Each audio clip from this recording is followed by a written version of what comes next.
shot, thank you.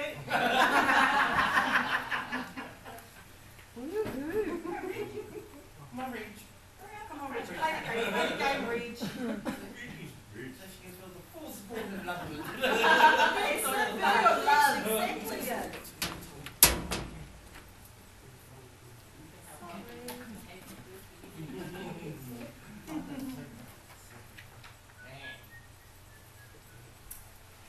Hey, welcome back. Hey. Hey, how are we feeling? Are we awake? Are we awake yet? Okay, so we've started with an awesome presentation, and now we're travelling all the way to the beautiful Cook Islands. Our second speaker today, she's from the beautiful Cook Islands and works at Te Wānanga Aotearoa Porirua, and her rangaho will highlight the need for a collaborative adult education model to be constructed for this generation of Cook Island learners, to assist with improving education statistics and will further illustrate the inherent connection between two Indigenous cultures. Whānau, please put your hands together and welcome to the stage our beautiful Teresa Rutherford.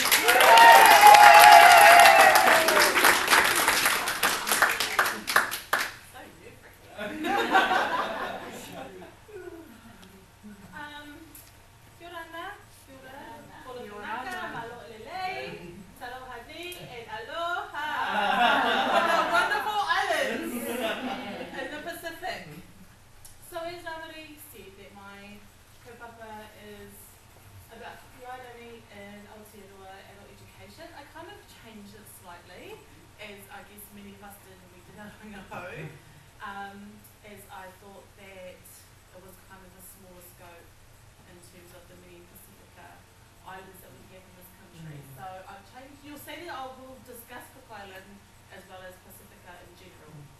Okay?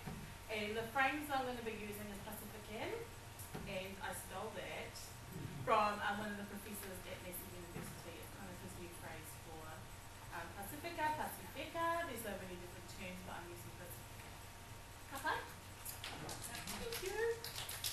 So the overview of what I'm going to cover here today is I'm going to briefly discuss my research gliding framework. I'm going to briefly discuss those because it's all in my report, and Carmen will read all that information, but you're more than welcome to get a copy of that too if you like.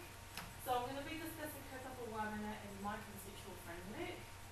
I'm also going to be discussing the fact that my research is guided by a very ethnographic or a qualitative view, and I have a quantitative approach in there as I definitely needed that to substantiate my particular rangaho. Okay? I'm going to be talking about my research findings. So I've identified key themes, and my key themes are the history behind the Pacifica movement to New Zealand, the population summary, the loss of language, education and employment, and finally I'll round that off with the reflection on my themes and my recommendations. It's fun. I know it looks like it's a lot, and you will see when I go through this, I've put my participant's voice throughout my whole presentation, so there'll be quotes through my presentation that may be a bit wordy on some of the slides. I'm not going to apologise for that. I just want to make you aware that that may happen. And I know Cameron's told us not too many words, but I felt that their voices were really important to my rangaho, so I'll put them in here. So, kaupapa Māori. So, these are the different frameworks that I use in my research. So we have kaupapa wānanga, we have Pohatu's Ata model, and we have the hibiscus model, which is my own, and we have Maslow's hierarchy of needs. All of those inherently whakapapa ngapa Māori. All of the values that are inherent in each of those frameworks come from that one very being. Okay? So I thought it was really important that I use that particular methodology in my rangaho. And just just for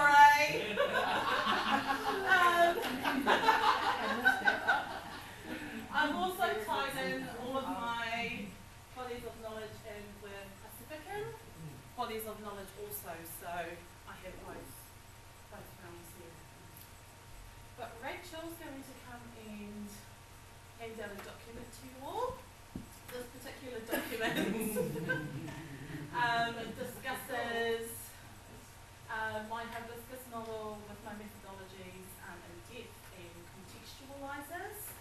mai mahi. So basically, my hibiscus model is based on the frameworks that I spoke about earlier.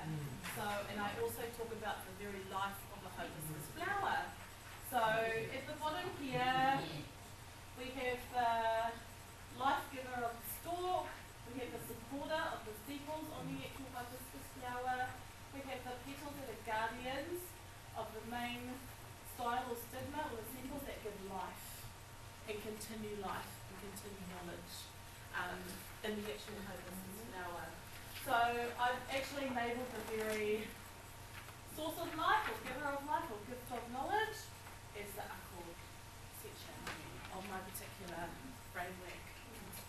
I've given you a handout as it can be a bit wordy, so you can take that away with you and read it in your own time so we can kind of carry on with the presentation.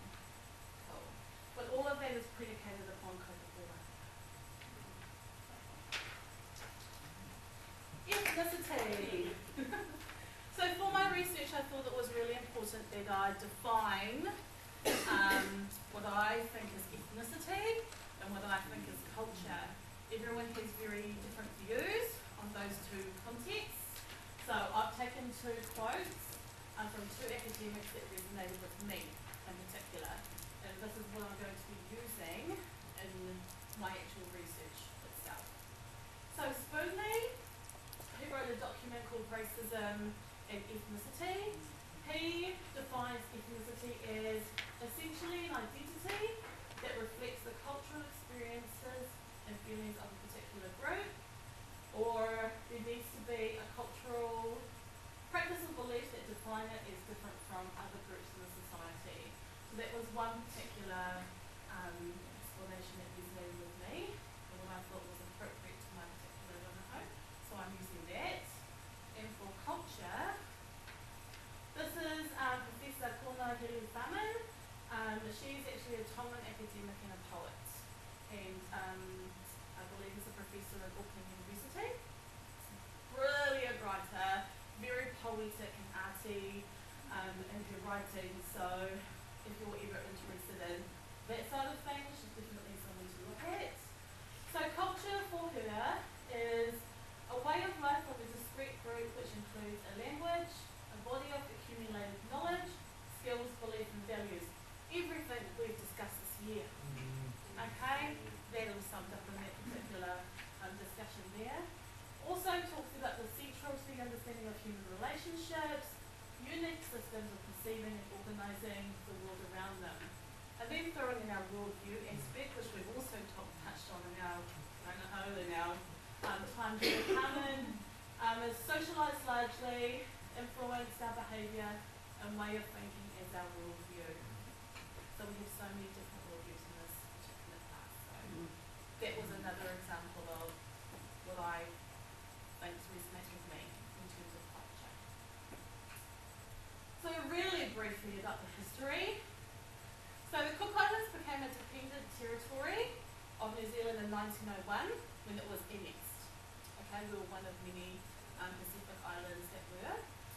In 1965, the Cook Islands adopted a constitution ending the dependency status, and today is in self-governing and free association with this country. Do you know what free association means? No? So free association is a kind of distinct status. So it's not full independence. It's actually the Cook Islands maintain the right to become citizens in this country while making its own laws and conducting its own affairs. So we still have those ties and we still have those links to this country here. Colonisation, war and migration. As Māori, we were colonised by New Europeans in the Cook Islands. And up until the mid-1970s, growth of Pacific people in New Zealand was fueled mainly by immigration. And that leads on to the industrialisation of why we actually came to this country. So industrialisation happened in the early 60s, 70s, and obviously it was like, wow, there's all these jobs.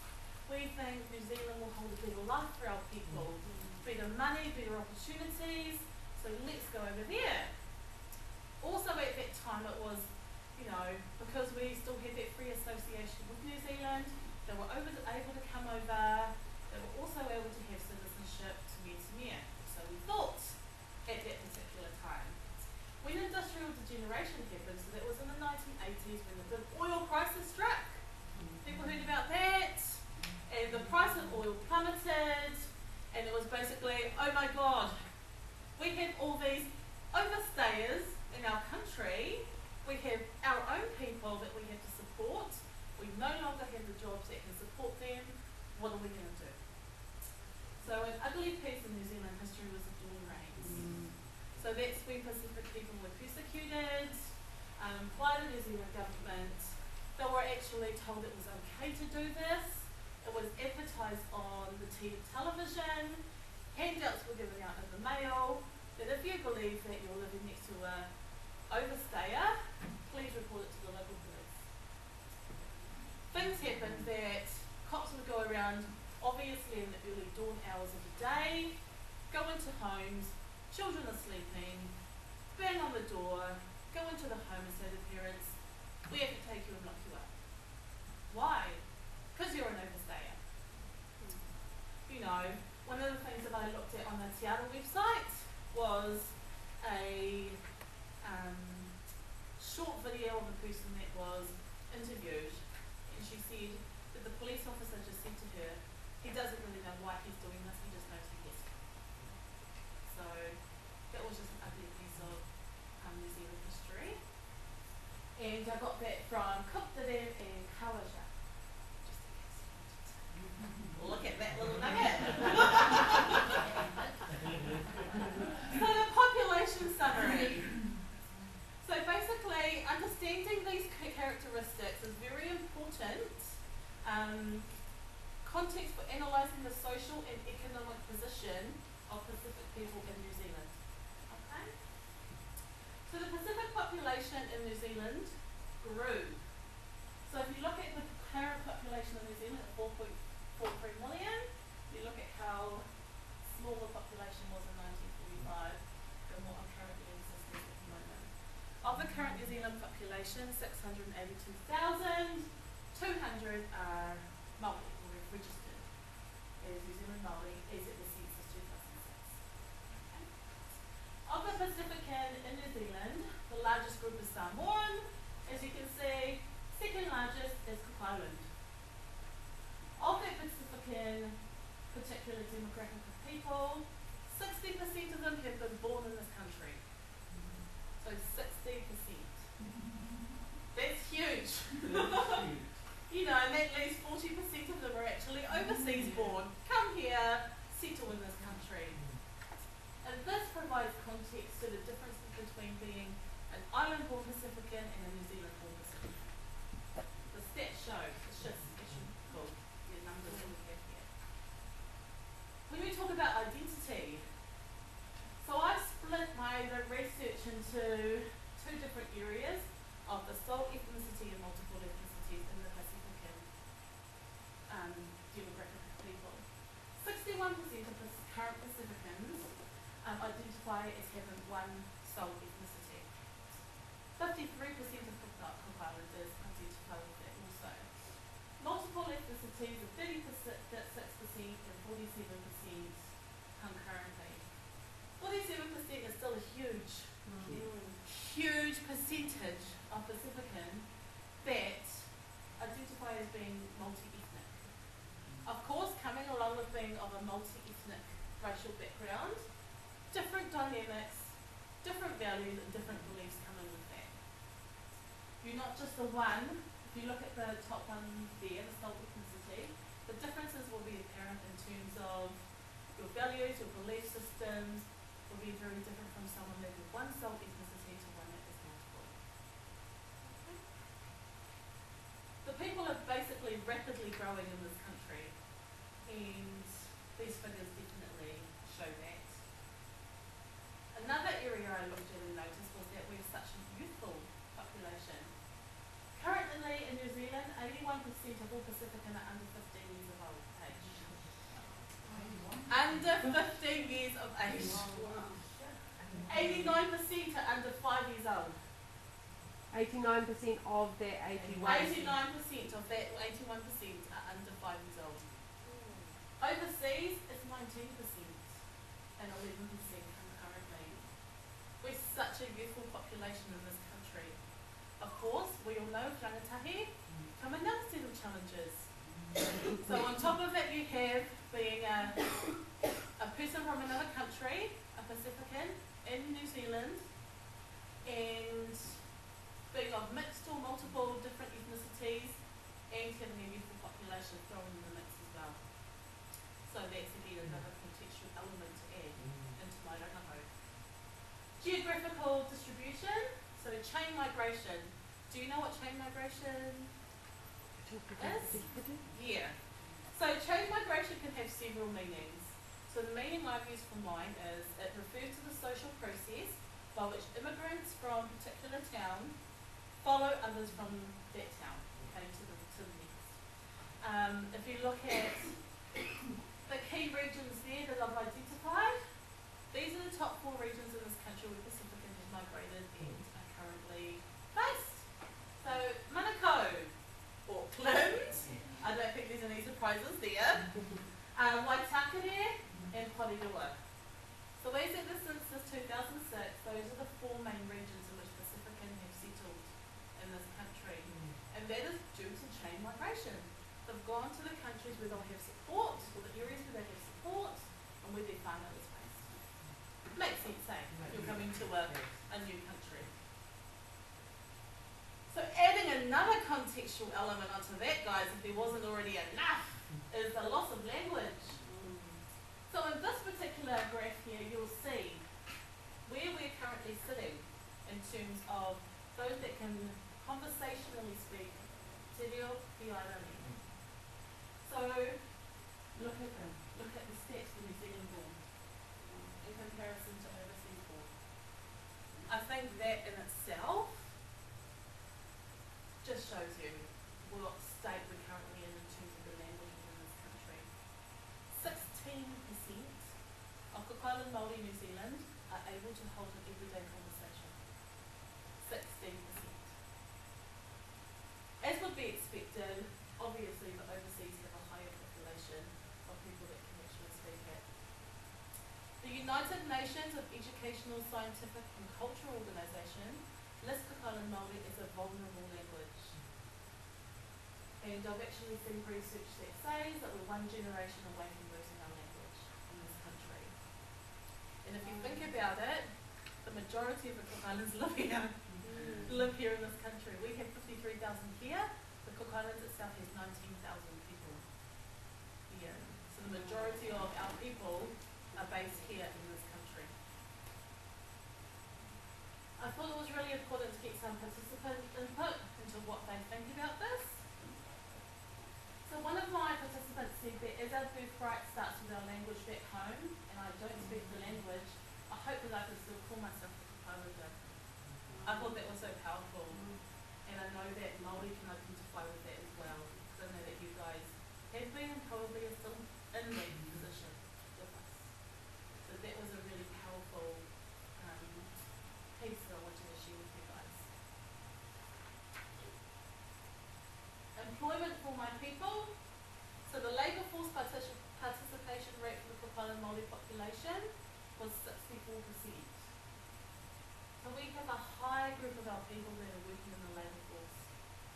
And when I break that down further, guys, you'll see the jobs that they're working in and where the highest areas are. Trades workers and labourers. No. The spread has improved though. The spread has improved slightly. I think greatly. But when I looked at the 2001 census, there's only a 1% change. 1% change. I'm not trying to make this feel sad. But this is just what I found in my research and the plight of my people in this particular country. The 2013 census results show similar overview of this thing. When I tried to search the 2013 census result, this was not on there. Yeah. Well, I would think if I look at the trends from 2001 to 2006. I don't think there'll be much of it in that level. It's 1% between the two. But this paints a picture, just completely to you all. So one of my participants shared this with me in the interviews. They said growing up in the Cook Islands, the only career options seemed to be a police officer, a teacher, or in the resorts. There was an education expo held once a year, but it was only local and the same businesses would attend, i.e. police recruitment, teacher recruitment, and the resorts. So it's like, what even other options available for them? So I thought that was another powerful piece to share with you guys. Education. So if we look at these statistics here, again, they're pretty alarming.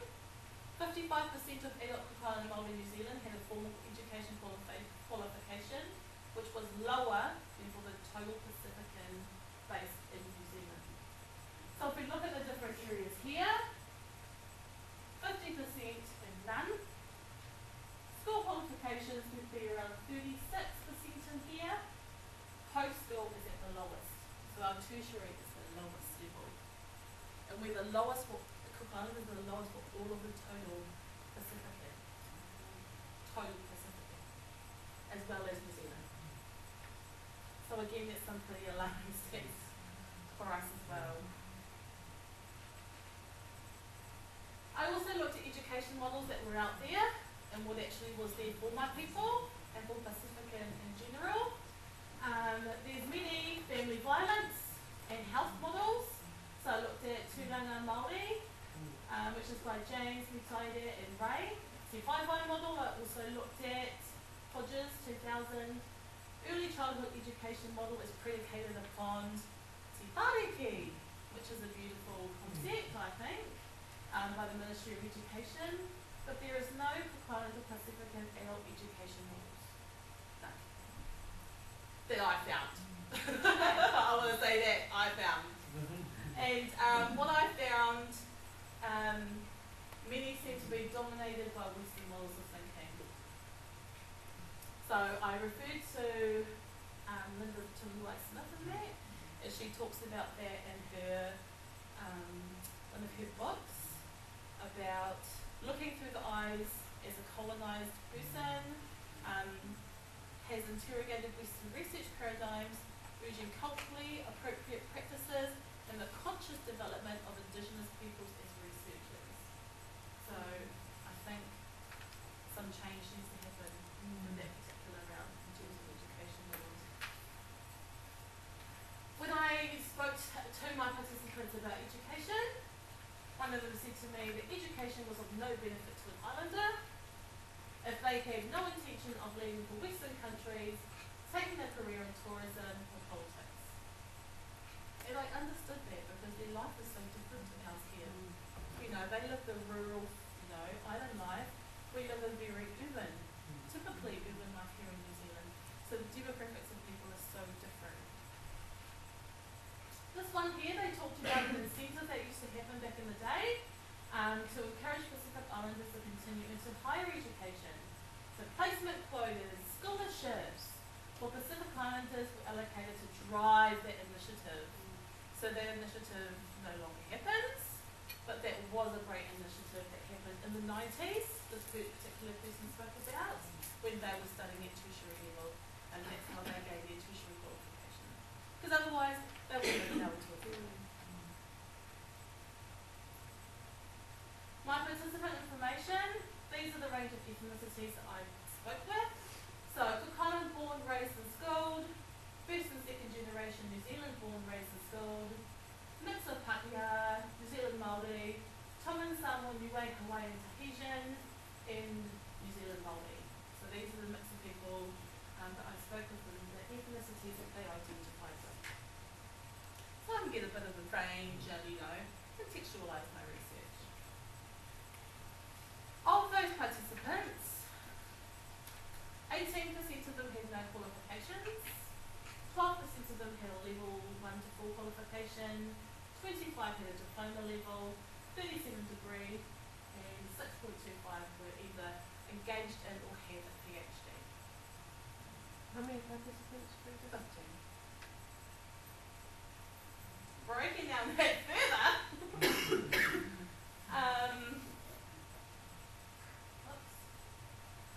so totally 33% had no qualifications, 13% had level 1 to 4, 46% in total, and Cook Island participants were overrepresented in that particular step of group.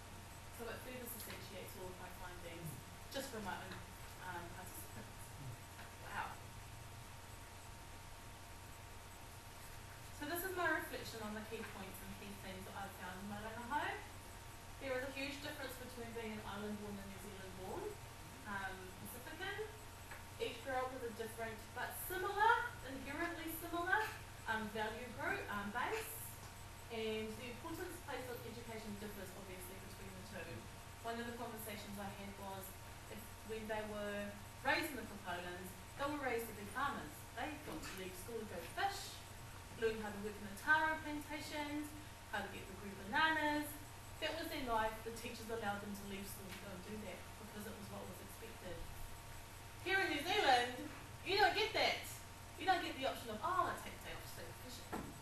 You know, oh, I go work in my garden. You know, the opportunities and the importance is completely different between the two groups.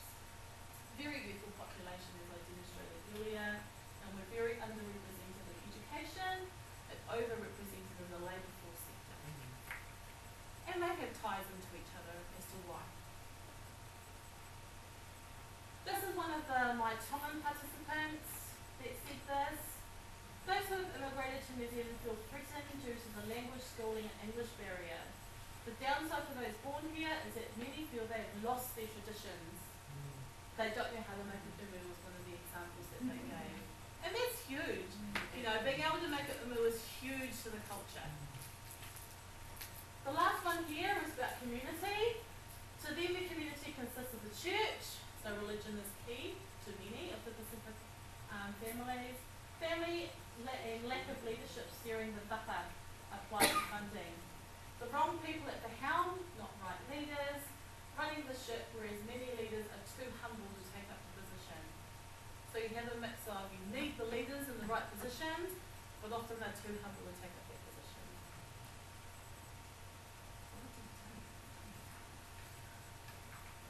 So my recommendations, guys, is to do an evaluative research into the benefits of a Pacifican adult education framework predicated upon kaupapa Māori values, because I firmly believe that we inherently link together.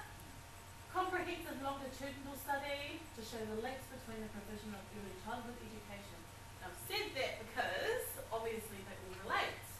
So effects that these have on the revitalisation of languages and later the tertiary level follow-on in achievements, outcomes for those particular kids going through those language tests.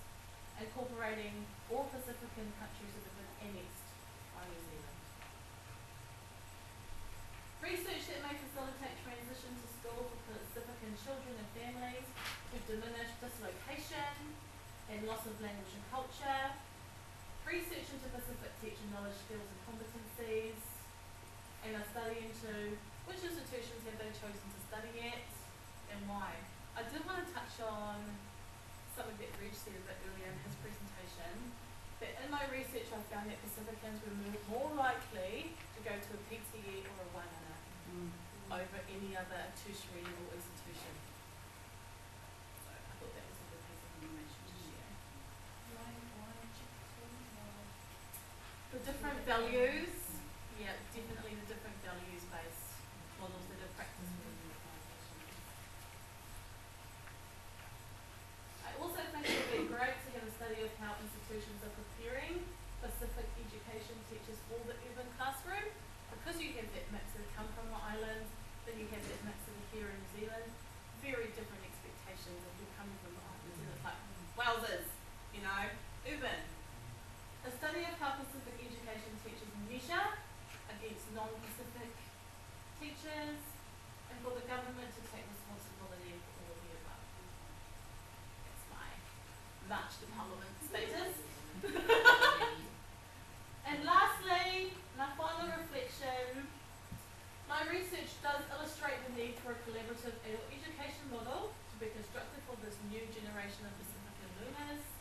And my research also illustrates the intrinsic connection between the two Indigenous cultures.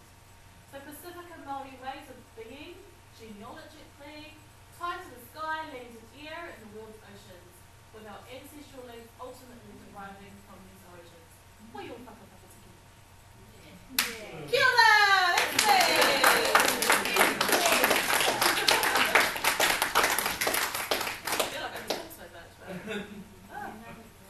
Any questions for Teresa? Anyone have any questions? Lisa, just a clarification. Yep. The number surveyed, was it 50 or 15? 15. 150. Right. I just want to say, make that in on behalf of the Colony of Lower Huts. I think that this is important research. I think that this will help future generations. I hope that you allow them to see it so that it will help start putting it out there, because like you said, we're very underrepresented. And of course, we go to the closest culture that is like ours, which is Māori. It'd be awesome to see us flourish as well, so that we can enjoy each other more. Yeah. We're so comfortable out here. The next move, you should be seriously looking at politics. Seriously. No, represent the Pacificans. Oh, the representatives! Your marching government. We'll take the one. Aww. Any other questions? Not a question, but I Oh, just yeah. wanted to say how I appreciate the statistical data, the way you've presented it, and because there was so much in there. And also, most importantly, having your participants' voices come through, I think was a really good function. So, well done. Thank you. And I just want to touch on the employment side. We know that within the ministry, you can't isolate Pacific Island people in employment, because it's not, they won't last in employment long. So you have to go to, unfortunately, to the lower labour type market, labouring jobs, freezing weeks as big, those sorts of areas, because of the silo concept that they have. They want to be together. Don't put them in a job by themselves, because they won't stay there. That's why my rangahau is about creating an education model that will get them into those higher level positions, so that we take over the world. All of Pacific, including Māori, please start to take over. It's behind Magic Road.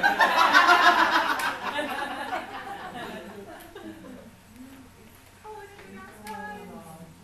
Oh, thank you. Thank you for letting me present. I actually remember the dawn raids. I remember them very well. I remember them being on the news every night, and the slanted perspective that was given. I didn't know it was slanted at the time. I understand the loss of language. My Indigenous languages have long been lost in this country, and are being lost back in the old countries. So I think it's really important we fight for that. Māori have already been in that position where they were one generation behind China, losing the language. So I think that what Rachel has said is true, that this needs to be put out to the Pacific community so that they can start to take action. It's fun to spread. Well, Yeah. that's you go, you do. Oh, God. For you. Thank you.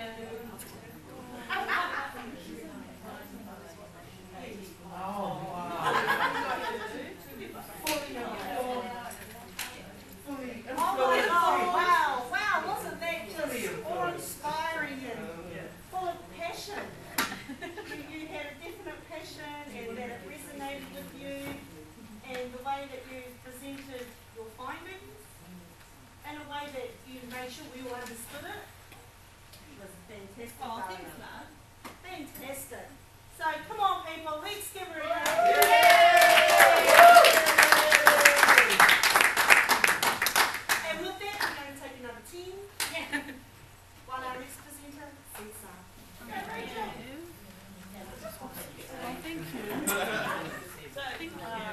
That's Thank nice. you. Can I take all those? Now you come to know what you really want.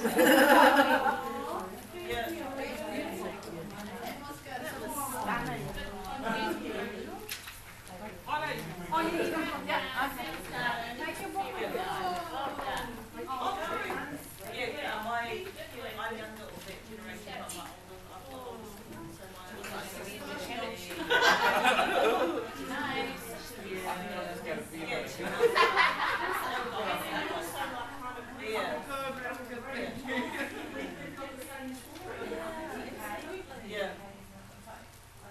Although ours was through my sister's being taken over. Yeah. Organisation. Yeah. But yours was Through migration. Yeah.